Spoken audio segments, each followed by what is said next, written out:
Good afternoon, everybody. My name is Tom Banchoff. I'm director of the Berkeley Center for Religion, Peace, and World Affairs here at Georgetown University. And on behalf of the center and the Initiative on Catholic Social Thought and Public Life, I'm delighted to welcome you to this virtual event this afternoon on Pope Francis and the reform of the Roman Curia, challenges and opportunities. I'm especially delighted to welcome our presenter, Monsignor Anthony Ekpo, Undersecretary of the Vatican Dicastery for Promoting Integral Human Development. Monsignor Ekpo, welcome. Thank you. Thank you, Tom. I'm really privileged to be here today. Well, we're delighted you can join us. Of course, those of you who are hoping to join us in person will know we have wintry weather here in Washington, so we moved everything online. We are not in our historic Riggs Library, but Monsignor Ekpo is with us here in Washington, D.C. And again, it's great to have you here, especially at this historic moment in the history of the development of the papacy of Pope Francis. Next month, it'll be 12 years of this transformative papacy, a pontificate that has really had such an impact on so many levels, too many to mention. I'll just mention the Synod on Synodality, a multi-year conversation that came to a close in Rome this past fall, an opportunity for the church and all its diversity to be in dialogue on a global level, an unprecedented moment in the history of the Catholic community. 2025 also marks the 10th year of Laudato Si, the tremendous encyclical on the environment, as well as the 5th anniversary of Fratelli Tutti, the amazing encyclical on human fraternity and social friendship, both encyclicals that have had a huge impact, not just within the church, but within the wider global community. And of course, Pope Francis is known for his diplomacy. 10 years ago this year, he made an amazing visit to the United States, spoke at the Capitol. Many of us remember that here in Washington. And of course, he remains engaged in public affairs globally across different countries. In fact, as many of you will know, just 2 days ago, he wrote a letter to the American bishops on the important issues surrounding refugees, migrants, and the undocumented in this country at a critical juncture. Today, we're not going to cover all that. We're going to focus on a major transformation that has unfolded, continues to unfold under this pontificate, but has not gotten as much attention as it deserves, and that's the transformation of the Curia. And there's no one better than Monsignor Ekpo to share reflections on that transformation. He is the author of this book, The Roman Curia, History, Theology, and Organization, just published last year with Georgetown University Press, a really impressive volume providing an overview historically with a lot of theological depth, and also, of course, a kind of in-depth account of the reform of the Curia, which took place in 2022, and of course is an ongoing process. So much more on that in a moment when I turn it over to Monsignor Ekpo. Let me first provide a bit of a more detailed introduction. He is, as I mentioned, Undersecretary of the Vatican Dicastery for Promoting Integral Human Development, a position he's held since 2023. Before that, from 2016 to 2023, he worked in the section for General Affairs at the Vatican Secretariat of State. He's a native of Nigeria, ordained a priest in 2011. He holds doctorates in both systematic theology and in canon law, and serves as an adjunct professor at the Australian Catholic University, and as a visiting professor of canon law at the Pontifical Gregorian University in Rome. He's published numerous books and articles in the fields of theology and canon law.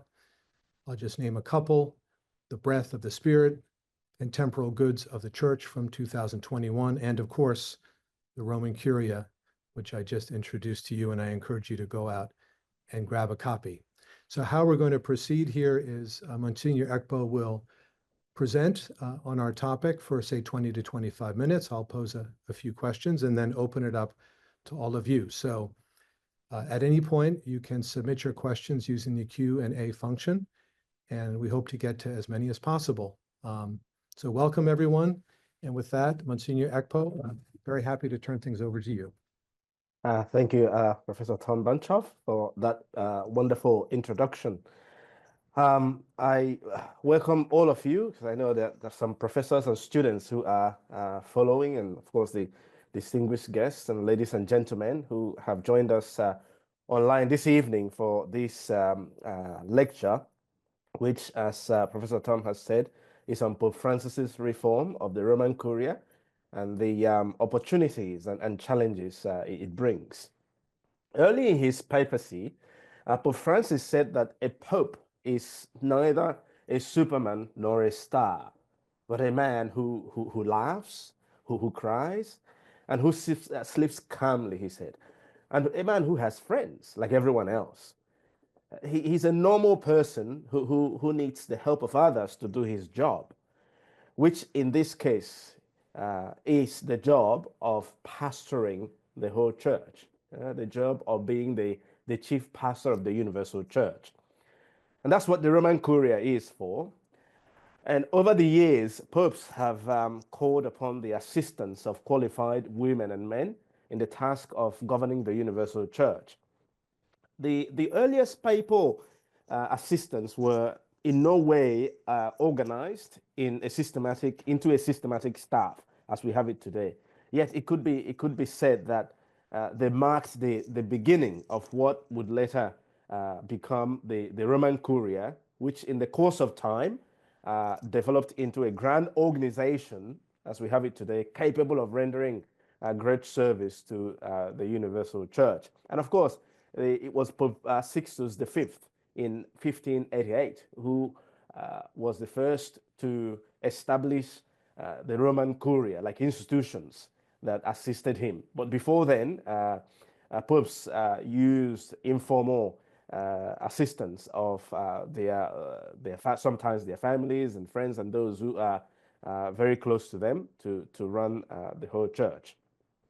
Now, as was mentioned before, I will be reflecting on Pope Francis's reform of the Curia, challenges and opportunities. I will begin with the opportunities and what Pope Francis intend to achieve with his reform, and then make my way to the challenges. Pope Francis, as we all know, was ordained a priest 4 years after the closing ceremony of the Second Vatican Council.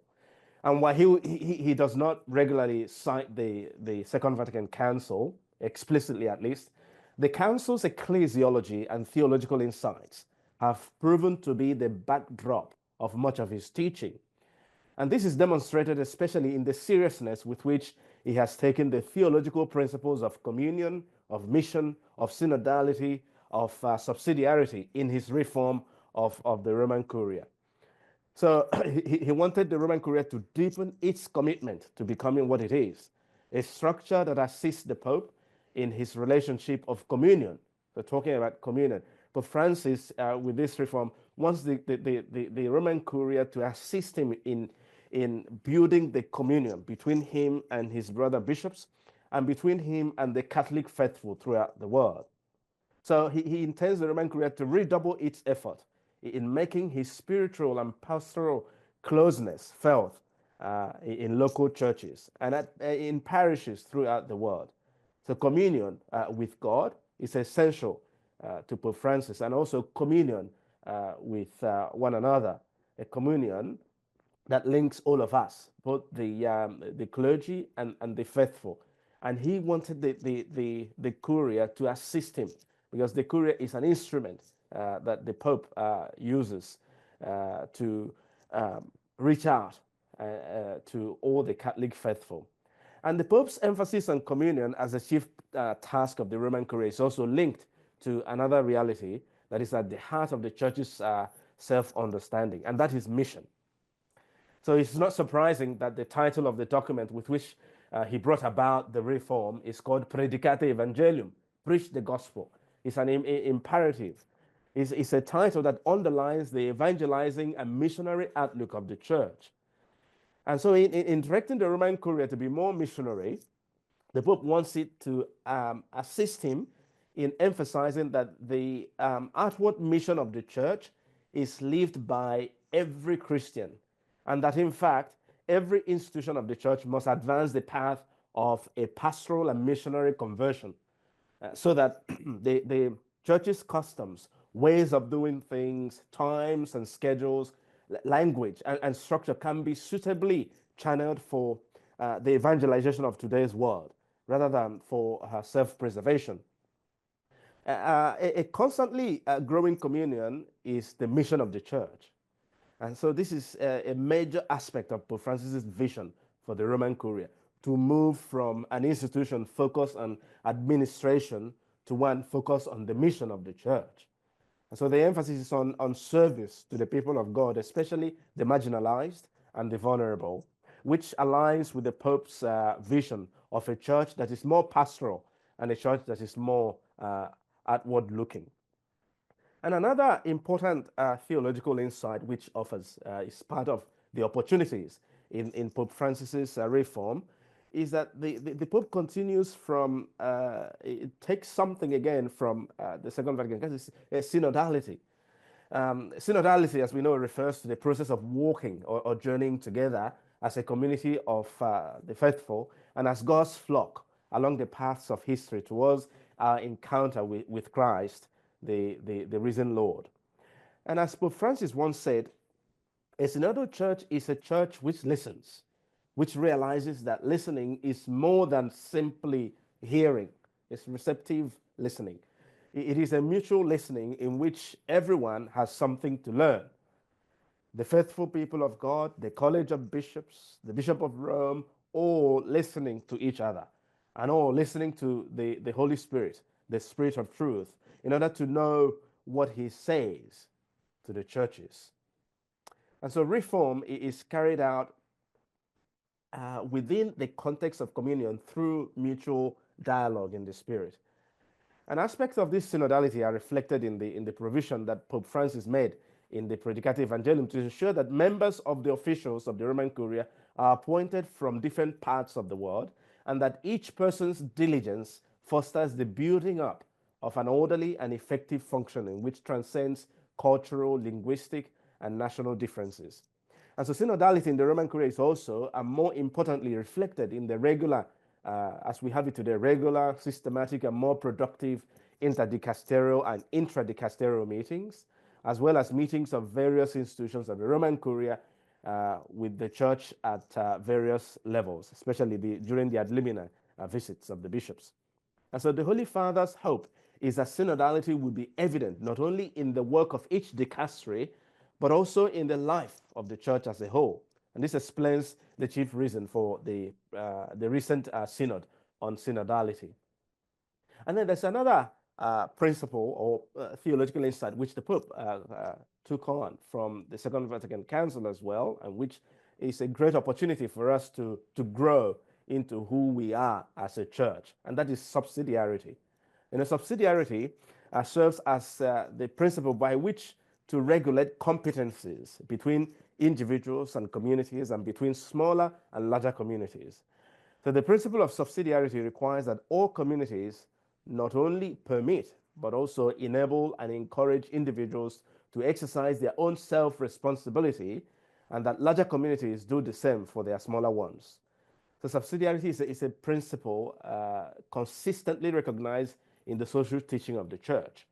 It proposes that the central organs of government should not intervene unnecessarily at the local levels, and that decisions, activities, and issues which can be resolved at a lower level should not be taken to a higher level. Pope Francis adopted this principle and used it to reorder certain curial institutions and their areas of competences in order to achieve autonomy and also to foster unity, interdependence, and interaction or coordination in service amongst them.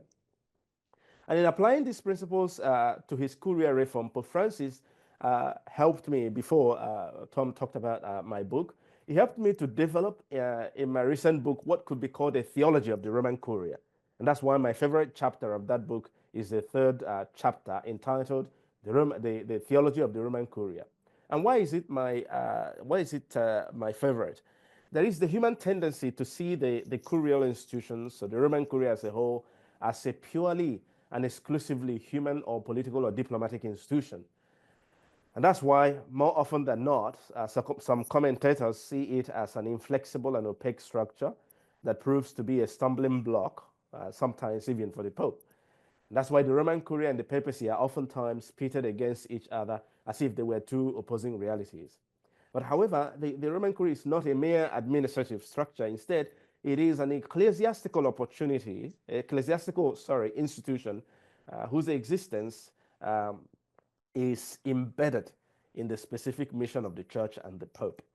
And I think, as I've said before, the Pope's application of the principles that I've talked about, the insights that are drawn from the Second Vatican Council in his reform, is a great opportunity for us to deepen our understanding of who we are as a church and the role that the Roman Curia should play in the church.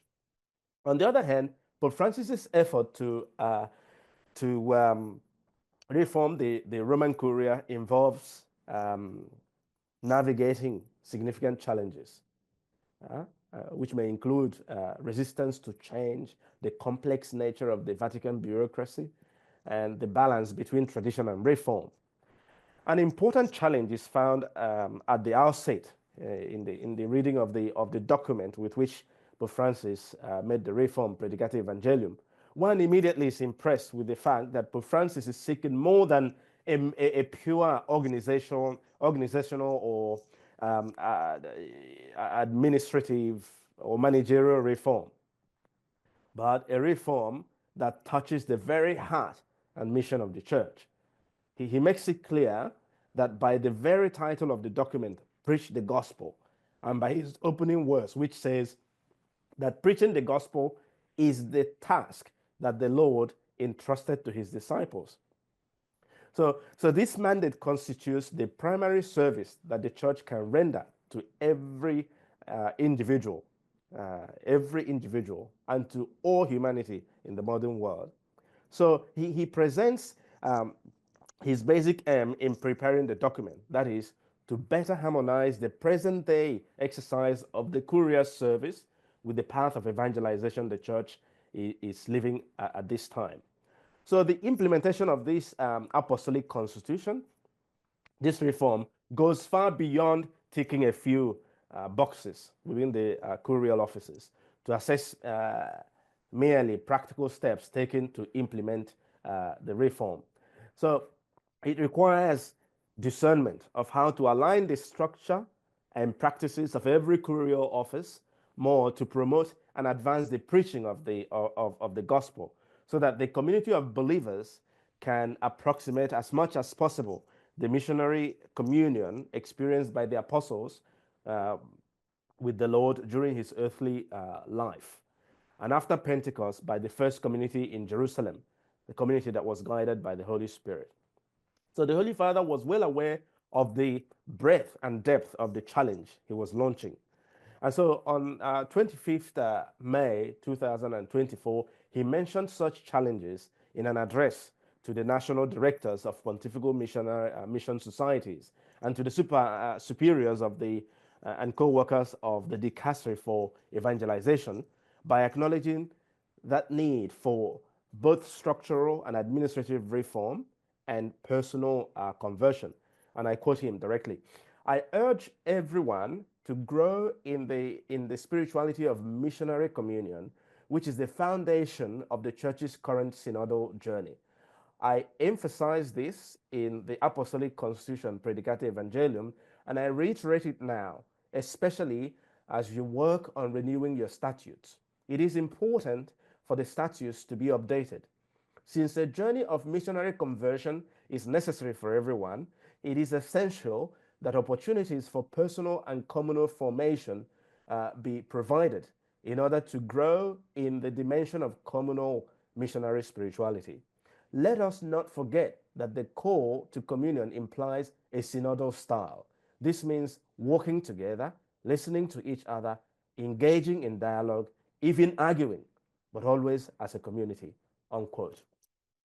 And as far as the dicastery for promoting integral human development, the Courier office in which I serve as one of the 2 undersecretaries is concerned, we undertook a period of profound reflection and strategic planning and framework to ensure adherence to the new apostolic constitution, to the reform that the Pope established. Through the constitution, dicastery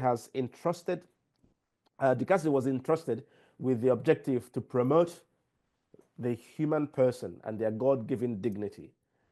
Dicastery was entrusted with the task of defending and promoting human rights, health, justice, and peace in all areas of public and social existence in the common home entrusted to one human family.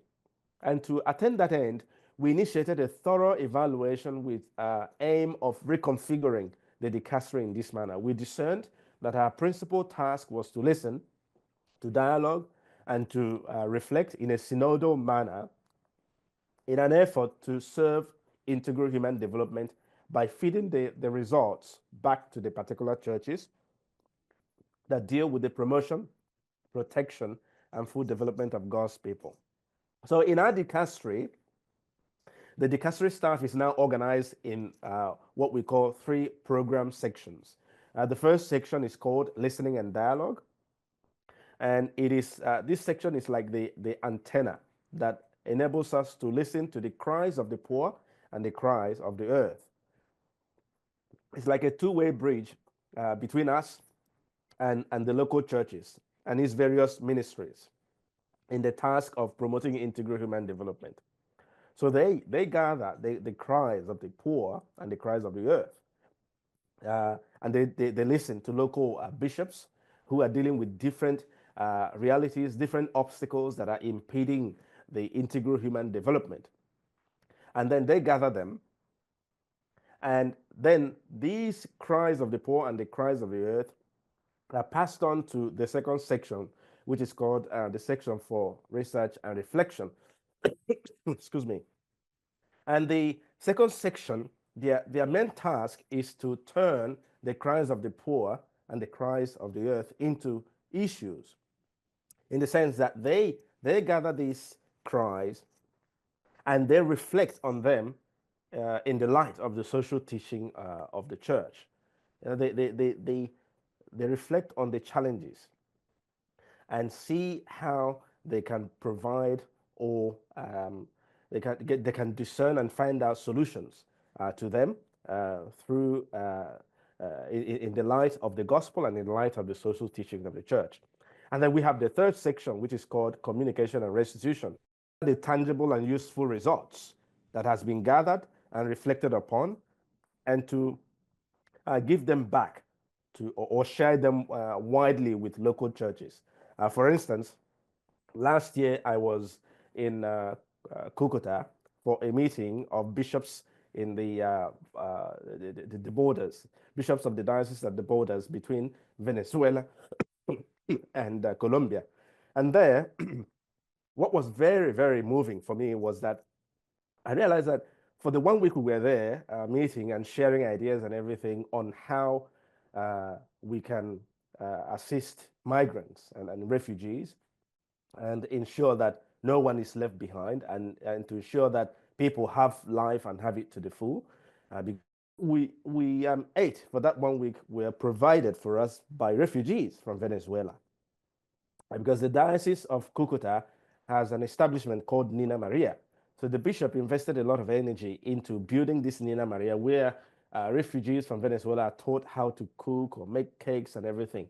So, and that changed for me personally. It was a moving experience, because when you see refugees, the typical human response is that you've got to give them something, especially food to eat. But in this case, they are the ones giving us food to eat. Symbolically, that was quite moving. And that has been one of the best practices we are sharing with dioceses in such situation, so that they can apply them and see how they can promote that and replicate that in their various local context. So these are the three sections, major sections we have in our dicastery, and they were established about 2 years ago to help us and enable us to adapt to Pope Francis's injunction, so to speak, to become more synodal, to become more communal in our relationship, both within our dicastery and outside our dicasteries. And of course, we have other what we call support teams, which is the General Secretariat, the Evaluation and Planning section, and Administration and General Services. These are the what we call the support teams that assist us within the dicastery and that enables us to carry out the ad extra work that we do in that we carry out in our dicastery. Now, returning back to the challenges, another challenging area about which some confusion has been expressed is the exact position of the Roman Curia. In the past, the Roman Curia was perceived as being between the Roman Pontiff, that's the Pope, and the local churches, the Episcopal conferences, bishops and clergy, dioceses and parishes, religious orders, and the Catholic faithful in general. The Apostolic Constitution Praedicate Evangelium clearly aims at clarifying such previous perceptions. And it says, and I quote, the Roman Curia is not set between the Pope and the bishops, but it is at the service of both, according to the modalities proper to the nature of each. So then there's the challenge of clarifying who may exercise responsibility and authority in the Roman Curia as well. So in the past, it was generally considered that only bishops and members of the clergy could serve as superiors within the Curia offices. So Pope Francis already addressed such questions in a practical manner by appointing persons in consecrated life and lay persons to positions of authority in the Roman Curia.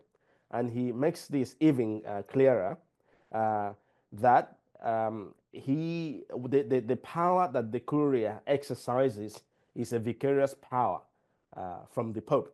So it can then make sense that anybody can exercise that power of governance in the Roman Curia, except in those situations where maybe the power of orders is required for a particular task to be carried out.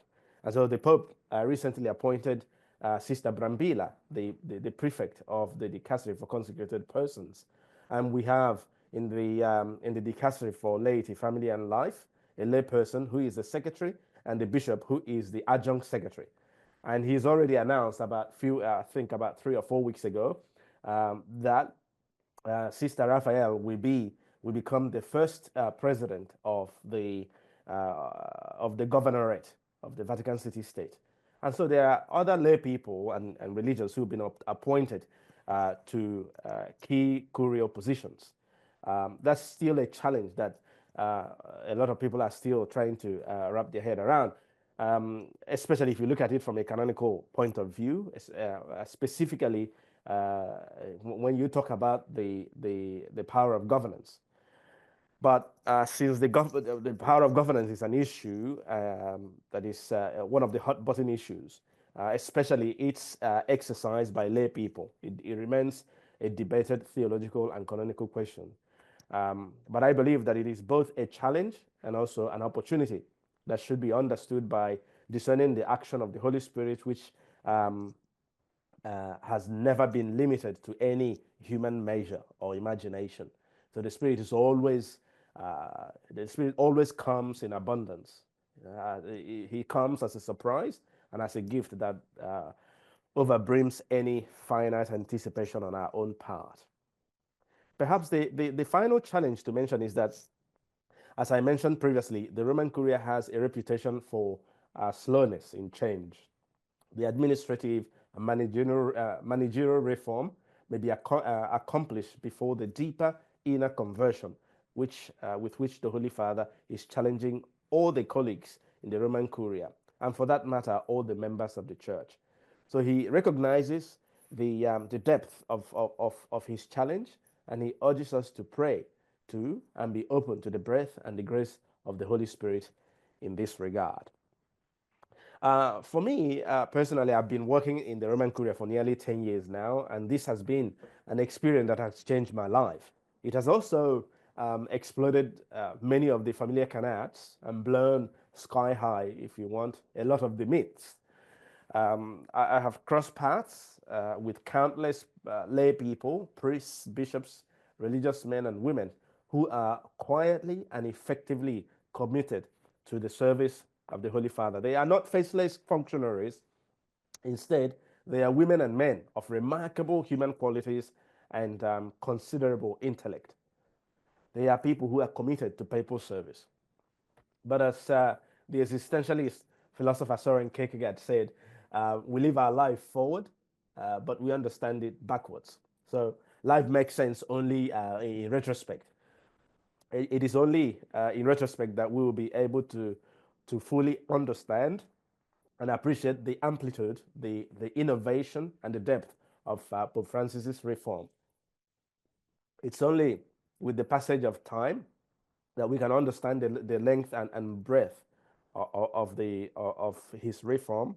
And this reform is believed to be the realization of one of Pope Francis's principal objectives as Pope. As Pope Francis said in his 2014 Christmas greetings to the Roman Curia, and I quote, "What we are experiencing today is not simply an epoch of changes, but an epochal change. We find ourselves living at a time when change is no longer linear, but epochal," unquote. So this also implies that this will not be, certainly not be the last reform of the Roman Curia. But I'm sure posterity will be very grateful to Pope Francis for his own contribution and the opportunities for his own contribution to the Curia's reform and its functioning, and also for the challenges that bring. Now, we conclude by affirming once again my belief and conviction that the opportunities offered by Pope Francis and his reform for greater transparency and a more efficient structure and a stronger focus on the Church's mission offer hope for a more effective and responsive Roman Curia. And these reforms, while still ongoing, could help the Church better meet the needs of the faithful and address the urgent issues facing the modern world. So I'll stop it here. So thank you all for your kind attention. Thank you. Thank you so much, Monsignor Ekpo. There's so much that was rich in your presentation. I'm sure there are many questions. I encourage people to use the Q&A function to pose questions, which I will then relay to Monsignor Ekpo, and we can broaden the conversation.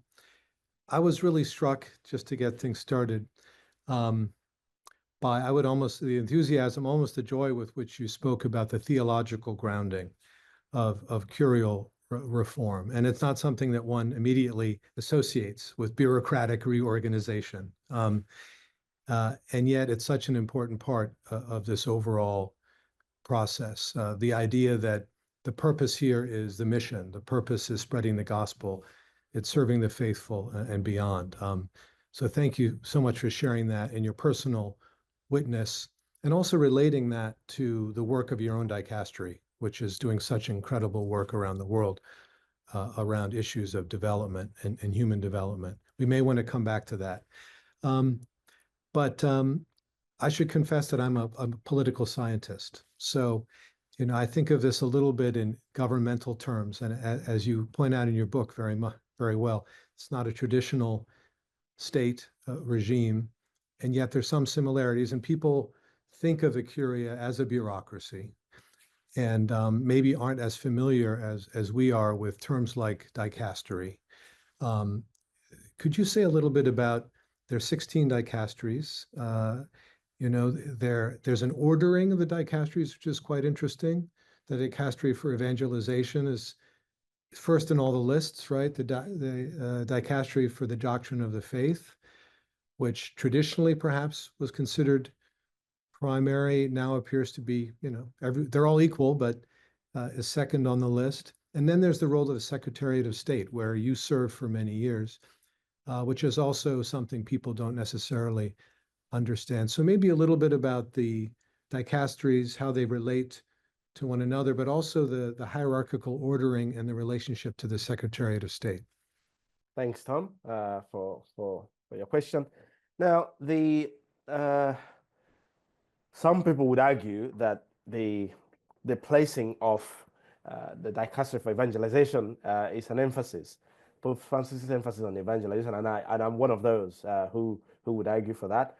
Some historians and even theologians will say no, it's just happenstance that's happening. But I don't believe it, because I think the way things are organized, are listed in pecking order, also underlines their importance. Now, in the arrangement for, first of all, the word curia, dicastery, was taken from, it's kind of an ancient Greek word from the Byzantine tradition, which initially meant a law court, and then gradually became a kind of a governmental department. But it was then reappropriated into the ecclesiastical language later on, I think in the 1500s.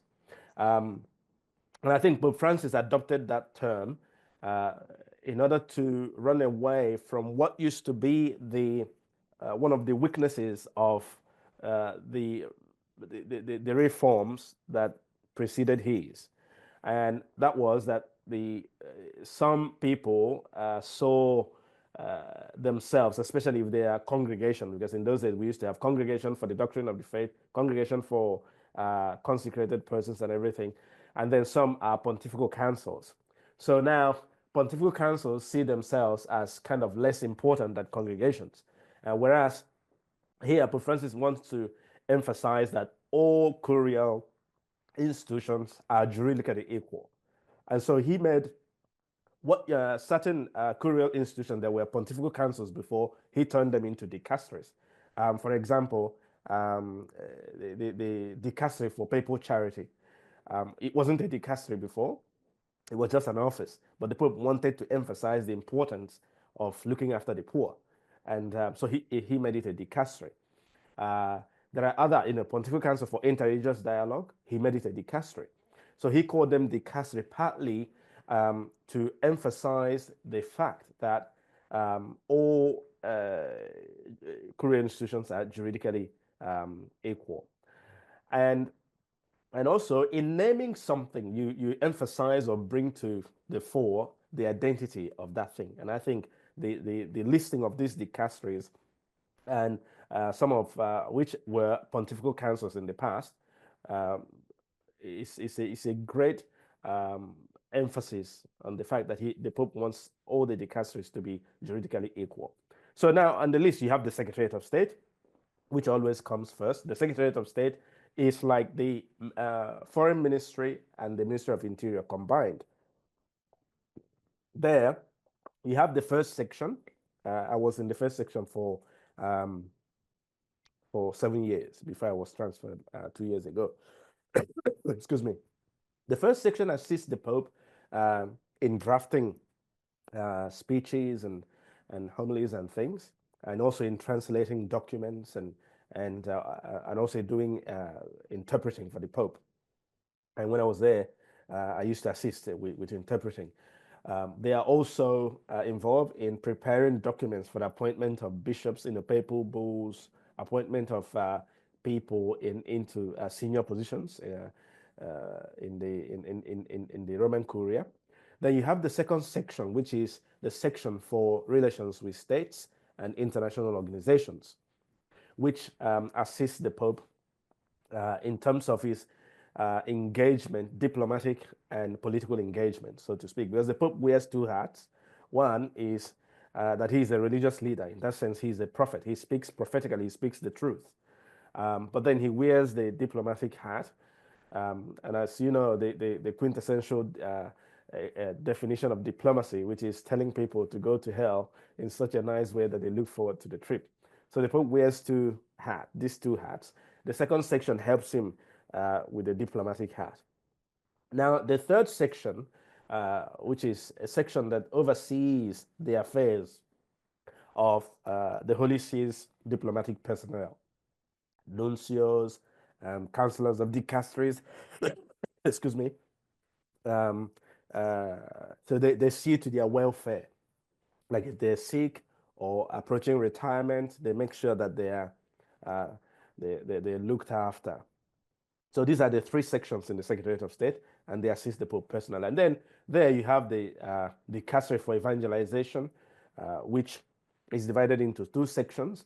The first section sees to the formation of new churches or local churches, like in missionary countries, like in Africa and South America, the appointment of their bishops, all the ecclesiastical issues they're facing there. And then the other one is the other section looks after countries that are already evangelized. They look for like evangelization issues or a kind of a re-evangelization of countries that are already evangelized. You know, they are concerned with issues like secularism and atheism and things that are coming up in territories that are already evangelized. Then you have the doctrine, dicastery for the doctrine of the faith, that helps us to define and redefine our doctrinal beliefs and also its interpretation and adaptation to the signs of the times. You have the dicastery for charity, which is a dicastery that the Pope, we work in collaboration with them. They assist the Pope in terms of providing immediate and practical solutions or response to the poor or those who are affected by climate change or war. So and you have the papal almoner who is in charge of that dicastery. Then you have the dicastery for Eastern churches. So we have about 23 Eastern churches, the Syro-Malabar, Syro-Malanka, and other Eastern churches. They see to the appointment of their bishops and the issues they're facing. We have the dicastery for divine worship and discipline of the sacraments. Again, they see to issues related to the sacraments. The causes of the saints, dicastery for the causes of the saints, the making of the saints in the church, and the provision of examples, good examples for us to follow, good examples of holy men and women in the church. It could be lay people or the ordained. Then you have the dicastery for bishops, that's clear, for the clergy, for consecrated persons. And then you have the dicastery for laity, family, and the life, which is recent, like ours. The dicastery for Christian unity, which concerns itself with dialogue amongst other Christian communities. And then you have the dicastery for promoting interreligious dialogue. That's very clear. Dicastery for culture and education, and our dicastery for promoting integral human development. And then you have the dicastery for legislative texts, which sees to the interpretation of laws. It could be the old law, old law in terms of the Code of Canon Law, which was promulgated in 1983, and which has undergone some changes over the years. So where there is uncertainty or confusion, they come out with what they call authentic interpretation of the text. For instance, I think in one of the canons, I don't remember the exact one, which says that lay people can receive communion again. And the word again in Latin it's not clear in terms of what they mean again. So if you went to mass in the morning mass, and then there's a funeral mass in the parish, can you receive communion at that mass? And then if there's an evening mass and you want to attend, can you receive communion?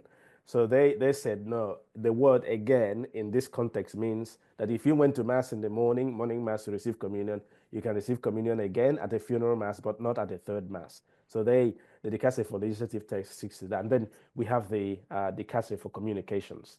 Then there are other institutions of the Roman Curia, which has to do with justice and finance and other offices, but I won't go into all of that. Thank you. Thank you for that overview. That's really helpful, I think. So before I go to the Q&A, and we do have some questions coming in, I wanted to ask sort of about the broader context of Pope Francis's papacy and how this fits in. So as you know, supporters of Pope Francis like to point to the decentralization, the synodality, the opening up of the church to different voices, the embrace of diversity in the global church, whereas Francis's opponents like to say, actually, there's a lot of centralization, and he's concentrated a lot of power in his hands. How would you place the reform of the Curia in that wider context? Is it a context, an example of centralization of power in the hands of Pope Francis or his successors, or decentralization? Does that optic work? Is it relevant here? Thanks, Tom. It is a. I would use the expression sane, and this is what Pope Francis has. I think he's used that expression in various sane decentralization, and that is kind of a modern application of what the Second Vatican Council and another expression they use, which is allowing legitimate diversity. So it's not uniformity when we call one another to communion. It's not just unity doesn't mean uniformity, but what the Second Vatican Council calls, or they use the expression legitimate diversity. And that's what, in this context, Pope Francis is trying to apply with his reform. Like, he wants a sane decentralization, because there are certain things you realize that you don't necessarily need to go to Rome for, like the new marriage annulment process. They call it Via Breve, where the bishop can become more active if two people who were married and they realized that there was something intrinsically lacking in their marriage, and they agreed that this is not good for them. And with the help of canon lawyers, they realized that there was something that something that is fundamental to marriage that was lacking in that marriage, and that makes that marriage invalid. The bishop, can annul the marriage without having to go to Rome and doing all the complex paperwork. Now, this is an example of sane decentralization, because nobody knows the local context more than the bishop. And I think what he's doing is just to remove those things that are not necessary. And in doing that, he places the power more in local realities, local bishops' conferences and bishops. And then he still retains certain things that he, as a pope, should grant permission to do. So I don't believe that that there is a centralization or in the hands of the pope. I don't believe that. But the Pope, as canon law says, the Pope has the full, supreme, ordinary, and immediate power. And the immediate power he doesn't exercise all the time, but there are some contexts where he needs to act as the Pope. So if things aren't going well, he needs to act. So I don't know. Those who criticize him on that may kind of cite situations, extraordinary situations, where the Pope had intervened to actually say, no, this is not good and this is not good for communion. And I think you should pull your head in. And when he exercised, and of course, as a Pope, you have to. There are some situations where you have to kind of tell people to put their head in.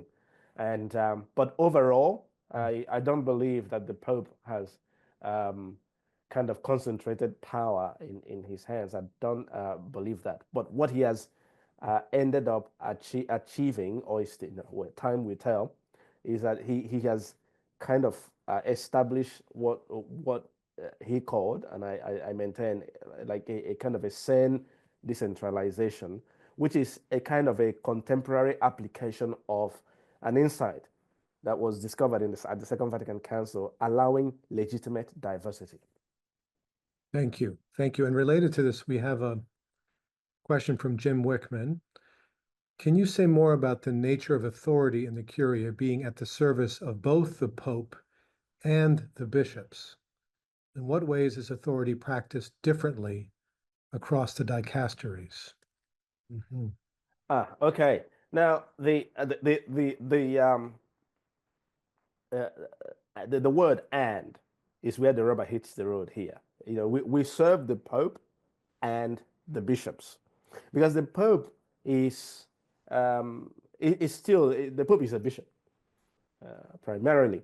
So in the past, there's this understanding, at least in like a subculture, at least in the Curia, that when bishops come to Rome, they hit them in the head, you know, and say, "Well, I see what you see, but I see more." They just preach at them, talk, you know, at them, and then say, you know, "Thank you for coming, thank you for going. You're doing well, and just keep your head down. Don't worry about anything. If we need your opinion, we will tell you what it is." So, but now I think the mentality has changed in the sense, and this is what Pope Francis has kind of helped to foster, is to say that the Curia is there at the service of both himself and the bishops. So the bishops come and we say to them, "How can we help you?" And then we ask for their insight on certain things. And if you look at Pope Francis's encyclicals or documents, not just encyclical apostolic exhortations, for example, Evangelii Gaudium, the Pope quotes episcopal conferences, the documents that various episcopal, if you look at the footnote, now that's like a bishop who wants to engage or share the insights of his brother bishops, and he wants us to imbibe that. So we are not like the doorkeeper between the Pope and the bishops. No, we are there to serve them. It is true that the Curia is there primarily for the Pope, to serve the Pope, and that's what gives meaning also to our service to the bishops. But we are not there to boss the bishops around. We are there to serve them, and that's and even though the authority we have is authority, a vicarious authority from the Pope. And that also means, that implies too, that we have to listen to one another at the Roman Curia. For us, for example, if we as a dicastery, if we are dealing with a situation that would involve an insight from the dicastery for interreligious dialogue, maybe because we are working together with Muslims, we seek the advice of the dicastery for interreligious dialogue. And we seek the advice of bishops from those local contexts in order to respond meaningfully and fruitfully to the situation. So that's what I mean. And I think Pope Francis has kind of fostered that understanding that the Curia is here to work with him and his brother bishop, to serve him and his brother bishops, and not to serve the Pope and maybe the bishops, or to serve the Pope and then, you know, boss the bishops around. No, but to serve the Pope and the bishops. So, and also the personality of the Pope is Right. is very kind of disarming and charming. Because if you ask the Pope, for instance, "Do you want us to serve you first before we serve the bishops?" Knowing him, he would say, you know, serve them first, and then if you have time, serve me. I think that's personally, that's how he would react if you ask him the question. Yeah, no, and this does relate to the earlier question about centralization. And just because it's a bureaucracy where the Pope has the final say or has ultimate sovereignty, doesn't mean that in practice there's not a lot of collaboration, cooperation, horizontal dynamics with the bishops for a lot of theological reasons that you've alluded to. We have a historical question here, so put on your historian's hat. This is from our colleague John Borelli. How would you compare the 2022 reform of the Curia in spirit and theology with that undertaken by Pope John Paul II in 1988? So how does this compare with other reorganizations in recent memory? Mm-hmm. Thank you, John. I think it's kind of the Pope. What he has done is that he took up certain insights from the past reforms and then made them, like if you read Pastor Bonus, for instance, of 1988,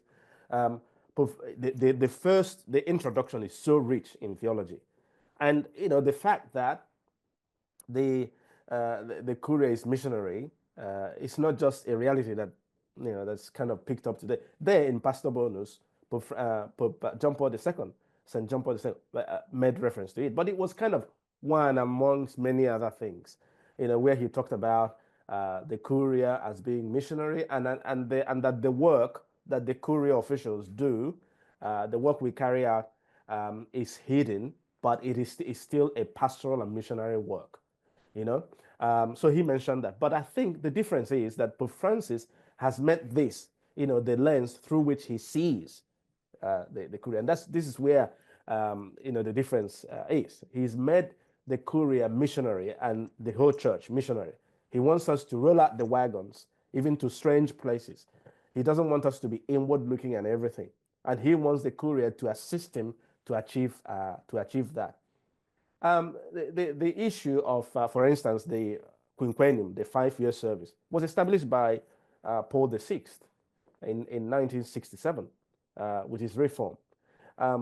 He tried to internationalize the Roman Curia, but I think now Pope Francis is kind of emphasizing that and taking it more seriously. And what makes his even more powerful is that he's not just talking about them, he's living them. Pope Francis is living this reform. Like, it's not like when he talks about the Curia being of service, he serves himself. I served in the Secretariat of State, and I went down many times. For 7 years I was there to interpret for him. Now, at meetings, especially meetings with bishops, the Pope, after an hour or two of interpreting, I'm usually seated, beside him, very close to him, and then the Pope will, stand up and then waddle across the room and to get a glass of water for me. Now, I mean, that usually shocks the bishops. Like they kind of go, geez, to see someone like that. He lives this reform. Like he wants us to become servants, true servants, and he does that. A Pope who says sorry, a Pope who turns up 45 minutes before his meetings, that's very unusual, because popes, they usually walk into applause and things, and they come mildly late and everything. But for him, no. So his radical simplicity is very inspiring. That's what makes his reform very, very effective, because he embodies it, he lives it. Thank you. We have time for one more question. Can you say more about changing roles of women and lay people as a result of the curial reorganization? I think the Pope, in his reform, wants to emphasize the importance of our baptismal vocation, of our baptismal calling, of our equality with before God and in Christ. That baptismal vocation. And I think even for those who are ordained, like bishops, who are heads of portions of the people of God, as canon law described it, they place the gospel above their head. So which means that they are under the word of God. They're not above it. And then at the consecration, they take off their hat, the zuccator. So now the consecration is the most important part of the Eucharist. Now, to remove the hat, which means now this is the most important part of who we are as the people of God, and now we are all equal. So whether you're a cardinal or something, we are all equal. And then in the context of the Mass, for instance, I'm using the Mass because the Mass is the most, symbolic and if you like, that's, I think it's very apt to use the Mass because it emphasizes who we are as the people of God. So now we believe that in the context of the Mass, Jesus is present not only in the presider who is presiding, he's also present in the word that is in the word that is broken open at the table of the word, and that Jesus is also present in the congregation that gathers. And then he's present fully in the species, sacred species, in the form of bread and wine. So now, these presences of Jesus, so to speak, highlight who we are. And that's why at the Mass, the priest says, "Pray, dear sisters and brothers, that my sacrifice and yours." So in other words, it's not just something, a cool thing that the priest is doing because he has this cultic power. So we have to hold all of this in tension. And you see, the liturgy, it emphasizes who we are or symbolizes who we are and who we are called to be. And that's why in Gaudium et Spes, I know Sacrosanctum Concilium, the document, the Second Vatican Council document on liturgy, it says that the church should encourage full, conscious, and active participation. Now, that full, conscious, and active participation in the sacraments or in the Eucharist, it's not just in the context of the Eucharist. We also should participate fully, consciously, and actively in the governance of the church. And that's what Pope Francis is trying to effect. I mean, clearly, there are some offices that would require the priestly ordained power. Like it would make sense that the bishop should be the prefect of the dicastery for bishops, which the Pope understands. But the Pope has also made sisters, and I think he appointed a Reverend Sister as a member of the dicastery for bishops. Now, all the members of this dicastery shouldn't be just bishops. So he has kind of become very creative in applying all of this. So in cases or situations where it is not necessary to appoint a bishop to that position or a priest, he does it. In my own dicastery, I have Sister Smerili, who is a Reverend Sister, and I'm a Monsignor, and I'm a priest. Now, juridically, Sister Smerili has more power. So she's the secretary. So coming here, I have to kind of say to her, look, I'm going away. I have to kind of inform her, maybe not take permission, but, she's my boss. And we have to understand that. Then at Mass, I preside at the Mass, at the dicastery's Mass. Now, this is how God wants us to operate, to know that, and even at the Eucharist, I'm holding a piece of bread, and the fact that this piece, it was kind of broken, and then another person is holding it. That's what unites us together. If we're able to wrap our head around that, then it shouldn't be too much a problem to understand the role that lay people and women in particular play in the church and in the Roman Curia. Well, thank you. That's a great point at which to end. You've given us a real sense, not just of the reform, how it's unfolded organizationally, but the spirit behind it, the spirit that continues to animate your work and the work of the Curia, and the spirit of the pontificate of Francis. So we're really grateful for this time together. We wish you all the best in the weeks and years to come with this important work. We're sorry we couldn't all be together in historic Riggs Library, but we're delighted for the opportunity to be together online and to share this time with you. So thanks so much. Thanks, Tom. Thank you.